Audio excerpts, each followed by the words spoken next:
মামু ভাগিনার ভিতরে কত মিল, তাই না? একদম এটারই বলে মামু বাড়ি রসের হাড়ি। আমার মা খারাপ আছিল?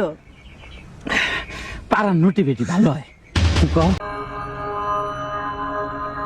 তো চলিয়ে শুরু করতে হ্যাঁ। ভারতের মানুষের ভাগ্যটা কত উত্তম যে যত ধরনের দেবতা এবং কি যত ভগবান সব একমাত্র ভারতে জন্মগ্রহণ করেছে। আর কোন দেশে এরকম দেবতাও নাই এবং কি ভগবানও নাই। দেখেন এই শুয়োর, সেটাও কিন্তু এখন তাদের দেবতা। দেখুন সেটা কি কষ্ট ভাইয়া বলবো না তো ভাতার বলে ডাকবো নাকি?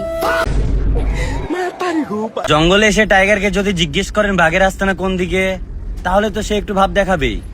বলেন কি? আপনার কথার আগামাথা কিছুই বুঝলাম না। আপনি শুভ ভাইকে জিজ্ঞেস করছেন শুভ ভাইকে? কান দেয় না, ইটস আওয়ার পলিসি। তো কি বলে ডাকবো তাকে? যাই বলুন না কেন, ভাইয়া ডাকা চলবে না। ভাইয়া বলবো না তো ভাতার বলে ডাকবো নাকি? শোনা, বাড়ি আসবা না?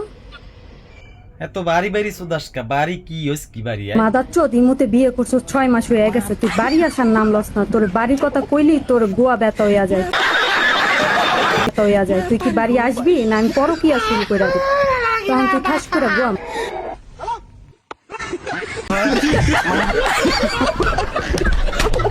আমার নাম্বার কই পাইছেন? আপনার চেহারাটা তো মাশাআল্লাহ, চোখগুলো তো খুব সুন্দর। একটু মুখোশটা একটু খোলেন তো।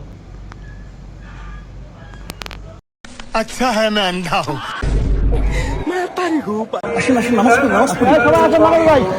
আপনি পরহেজগার আদমি, আপনি তো সেলসেলায় বেচতে যাইবেন।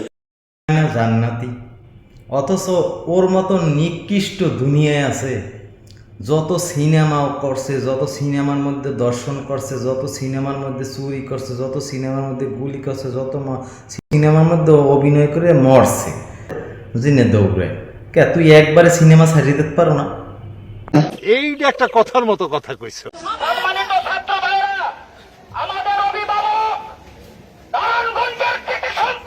बड़ा हरामी हो।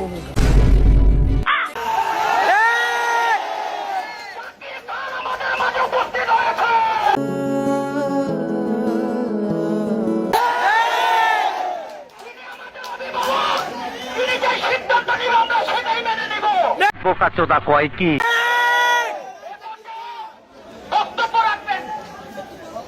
সময় নাই, দেশ নাই। হুজুররা একটা নেশাখোরের অভিভাবক মানছে। এই হচ্ছে জমিয়াতের আকিদা।